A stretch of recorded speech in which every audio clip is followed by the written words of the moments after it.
Coming up on The Last Call, the Brookstone Cougars are champions once again. We'll show you how the girls tennis team won yet another state title. Plus,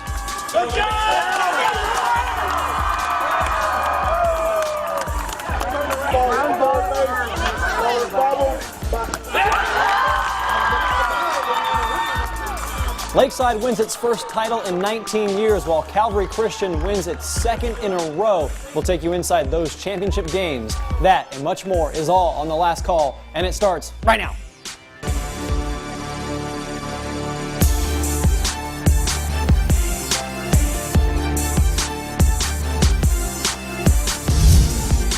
Welcome back to The Last Call. I'm your host, Justin Holbrook.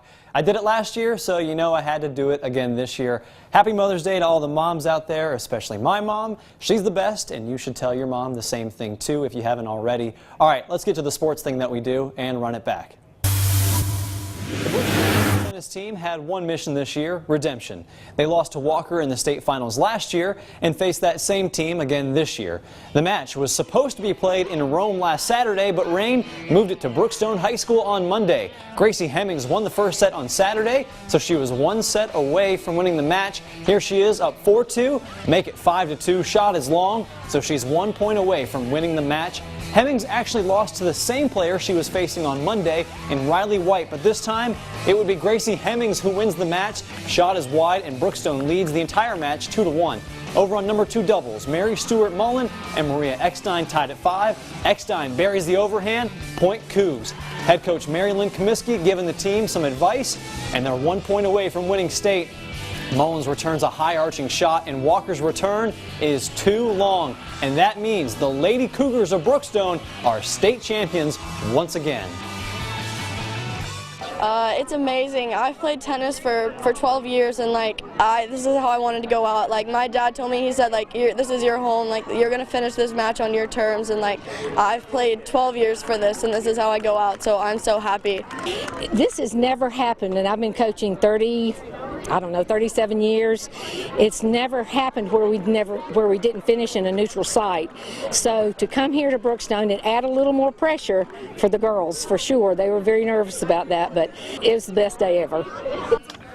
The Cougars have now won 3 state titles in 4 years. Another team looking for a state title this week was the Lakeside Chiefs baseball team. They haven't won it all since 2000, but they were in the championship on Tuesday.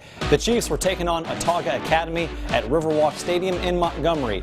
Top of the third, no score. Josh Kelsey with a runner on second sends this one to the outfield, and the Generals are going to score the first run of the game, 1-0 in the third.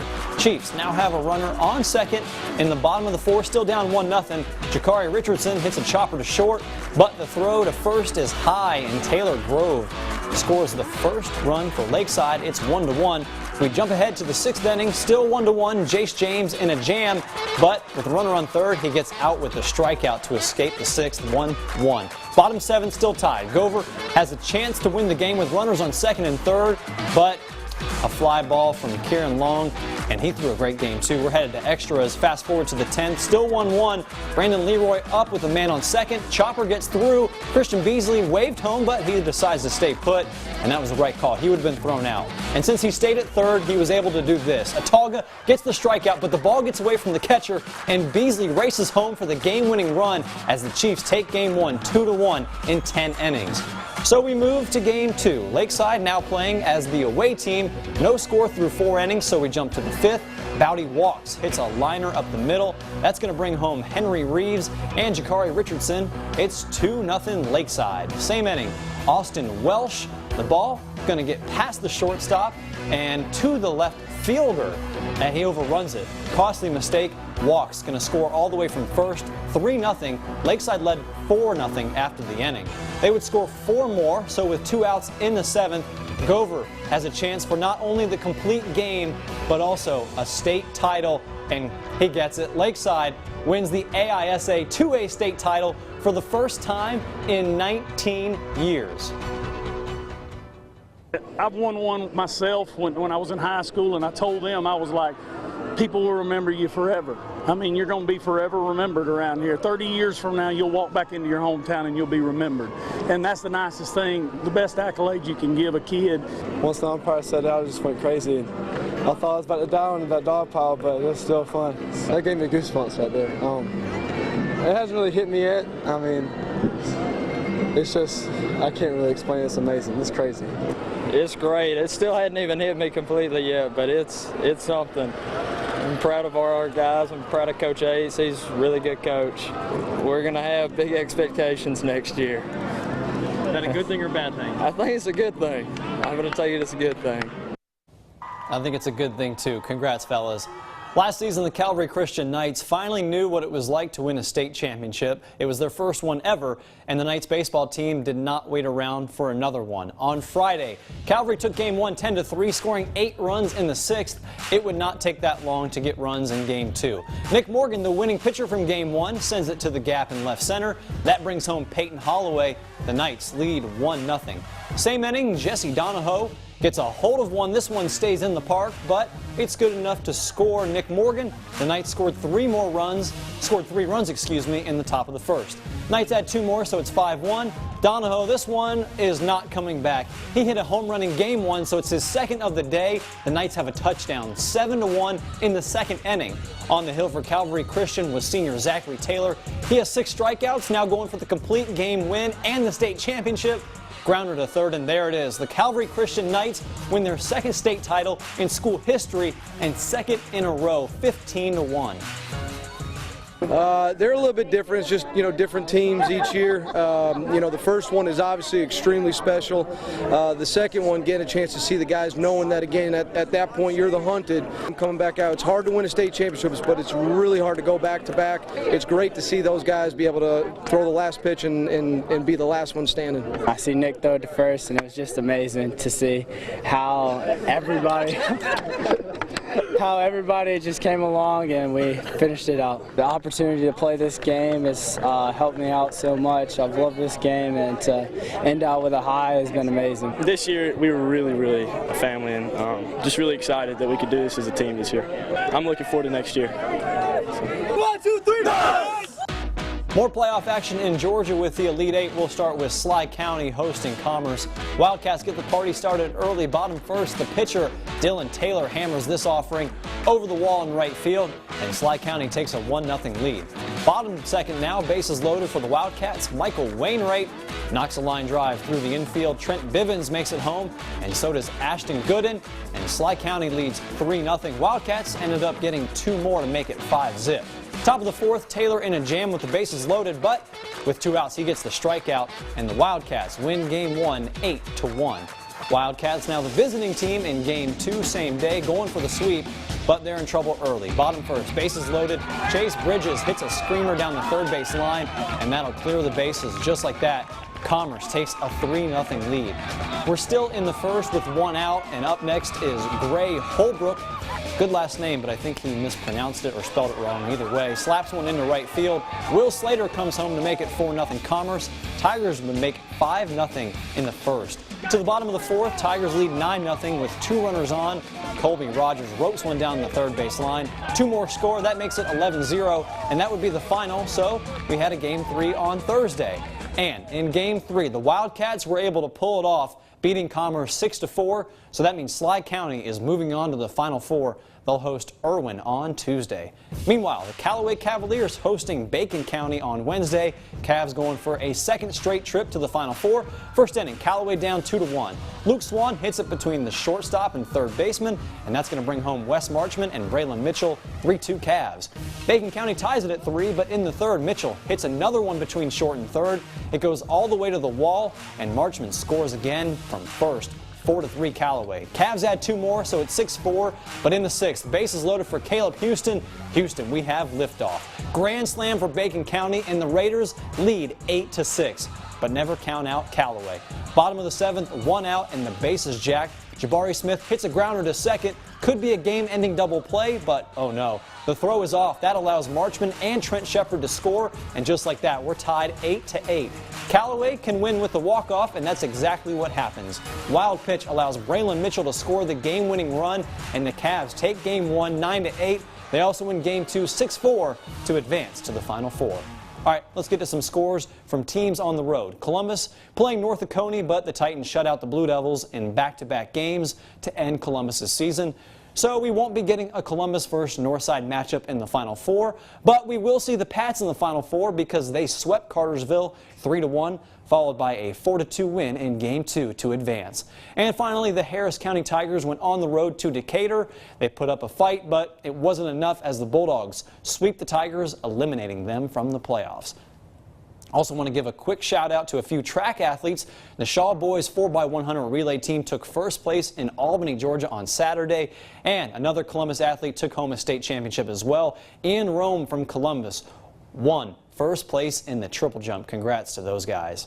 In soccer, the Northside Patriots season ended in the Elite Eight. The girls fell to St. Pius as the Golden Lions run past Northside 10-0, but the Columbus Blue Devils are moving on to the Final Four. The girls took down Heritage 6-1. They'll be at home on Tuesday against Flowery Branch.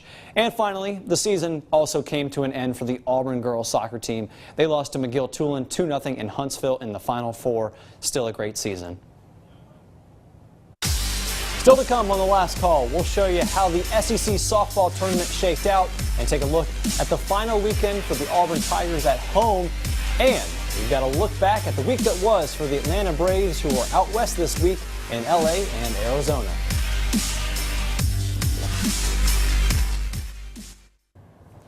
All three of the teams you see here have secured a spot in the NCAA tournament. They ended the regular season inside the top 25, with Alabama leading the way by winning the SEC regular season last week. Georgia tried to knock them out in the quarterfinals, but a Skylar Wallace walk-off home run in the 8th inning kept the Bulldogs from advancing. One spot behind Bama was Tennessee, but Auburn was able to top Rocky Top to advance to the semifinals. As a 10 seed, the Tigers became the highest seeded team to ever make it that far. Unlike Alabama, the Tigers could not get past the semis, losing 3-0 to Florida. So Gators were tied in the title game, and Florida in the 6th inning gets 2 runs across, and they would hold on to win by the score of 2-1 to win the SEC championship. Over in SEC baseball, Georgia and Auburn squared off on the Plains. The Dogs dominated Game 1, winning 11-2. It was tight in Game 2, and with the score tied at 3 in the bottom of the 10th, Connor Davis smashed a game-winning hit to give Auburn a 4-3 win. They played the rubber match later that day, and the teams combined for 18 runs, but it was Georgia who scored more, beating the Tigers 10-8 to take the series. Meanwhile, Alabama had its final home series of the season against top 20 Texas A&M. Every game was decided by 1 run, but the Tide lost 2 out of 3. All right, the Columbus State baseball team went to Flagler this weekend for the Peach Belt tournament. They could not get out of pool play. They lost Game 1 on Friday and dropped 1 out of 2 on Saturday, and they did not make the NCAA tournament 1 year after going to the national championship. In the majors, Atlanta took a trip out west to face the Dodgers and the Diamondbacks. Atlanta decided to take a mini vacation in La La Land, losing all 3 games to LA, but they won 2 out of 3 against Arizona, going for another win today. Atlanta playing its 20th game in a row. Yikes. They finally get a break tomorrow. Ender Inciarte giving them a break right there. That scores Johan Camargo. Top third, still 1-0. Camargo is getting the RBI this time. That scores Ronald Acuna Jr. and Nick Markakis. 3-zip Atlanta. Braves add 1 more, but it's Arizona. Gets 3 back. In a huge bases-loaded situation, Nick Markakis saves the lead and saves the game with the diving catch, and Atlanta wins 5-3. Next on The Last Call, the Columbus Lions were going for a 2nd straight win, and 1 week after their stellar defensive performance, the offense provided all the fireworks against Massachusetts. We'll show you after the break. The Columbus Lions are coming off their first win of the season after stomping Orlando 66-23 last week. A big reason for that was the defense. The unit had a safety, 3 interceptions, several forced fumbles, and 2 touchdowns. Columbus back at it on Saturday, hosting the Massachusetts Pirates, who are 1-3 this season. To the action, 13:40 left in the first quarter. After a Pirates deuce, Luke Collis throws a 30-yard bomb to Chris Sanders McCullum, one of his 3 touchdowns on the night. Extra point no good, 6-2 Lions. 32 seconds left in the first. Pirates lead 18-12. Collis flushed out of the pocket, throws up a prayer downfield, but Lawrence Austin from Georgia Tech picks it off. He's got room to run, and he gone. 45-yard pick 6. Pirates go up 25-12. Second quarter now, Lions down 25-19, but they're knocking on the door. Collis calls his own number, and the rest of the boys in blue shove him into pay dirt. Columbus goes up 26-25. Lions not done yet. After stalling the Pirates' drive, Collis tells Paris Mack to go get it, and Mack does just that. To the end zone, Columbus goes up 32-25, and the Lions hold on to win 67-56. All right, the Columbus State men's tennis team has had a target on its back since the season began. That's because the Cougars are the defending Division II national champs. The men won the Peach Belt regular season title and the conference tournament title for a third straight year, setting them up very nicely in the NCAA tournament. Cougars get a 1 seed, so they host Limestone College out of Gaffney, South Carolina on Saturday. Doubles up first, Zachary Wanga with the well-placed serve. His partner, Alvaro Regalado, buries it with the overhand. They win the match. Over to doubles number 2, Tommaso Scold returns it, and then his partner, KP Panu, there with the soft backhand. They win their match 6-1. CSU wins 1 point for winning doubles. They need 3 more to advance. You know you're getting one out of KP Panu. The senior, ranked #1 singles player in the country, gets a handful of aces and wins his match. Singles number 3, Fabian Asdrubal returns the forehand. That sets him up for the backhand at the net. He wins in straight sets, and so does Zachary Wango. Back-to-back backhands, and Columbus State wins 4-0. So that means the Cougars advance to the second round today. That went down after some rain got by. Doubles action, match point from Matea, Avram, and Fabian Asdrubal. Takes it with the ace. CSU lost doubles number 1, so you got to have this one. Check out the reflexes from Regalado. And then Wango smashes the forehand down the line. They win, and CSU gets a point for winning doubles. To singles, number 1, KP Panu again. And he's going to get the ace. He would win easily in straight sets. Singles number 2, Wango with the forehand, and then has the backhand, slices it down, and that would not be returned. He would win as well. And finally, singles number 3, it's Regalado with the overhand kill. He also wins in straight sets, and CSU takes this match 4-0 to advance to the Sweet 16. All right, we're still serving on the last call, and up next we'll show you the NCAA Women's Regional Golf Tournament that took place in Auburn. 18 teams came in, only 6 could advance. Could the Tigers be one of them? We'll show you.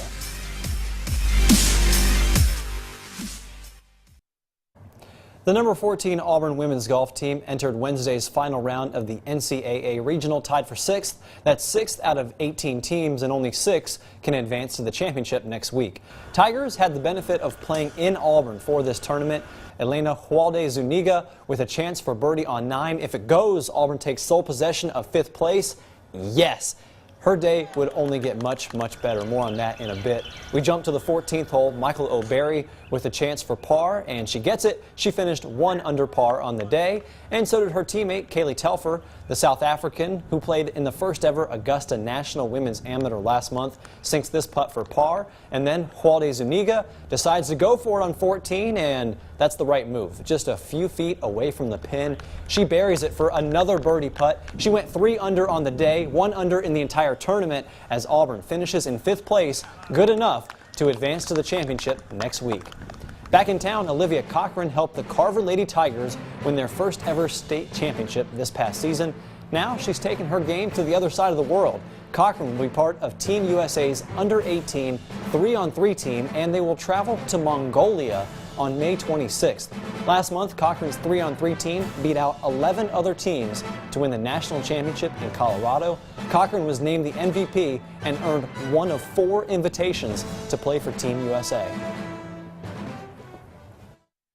Depend on each other. It's like more vocal. You have to be more vocal and just be leaders on the court. I got my passport yesterday. It's fun. I'm excited. I'm very excited. Yes, because I don't like planes like that, and I have to be on a plane for 13 hours, so I'm very nervous. That's a long flight. They'll be in Mongolia for 2 weeks. Coming up, there's something I need to say about sports and the person who gave me a passion for it. That's next.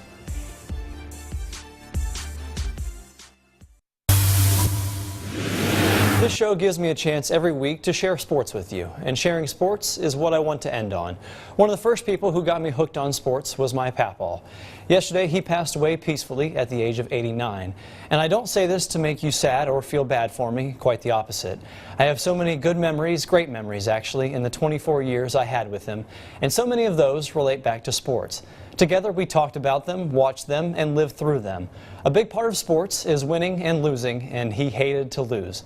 Whether that be cards, golf, or cornhole, he hated it. But it didn't happen often because he had a knack for winning. And I don't mean winning as in beating someone in something. Sure, he loved to do that and got a kick out of it too. He found a way to win in life. About halfway through his life, he found a great wife in my mamaw, and with her came her crazy family. He loved her all the same. That love rubbed off on the rest of the family, and that's why I'm sitting here saying this right now. He did not have any kids, but he had 3 grandkids, and I'm so lucky, incredibly lucky, to be one of them.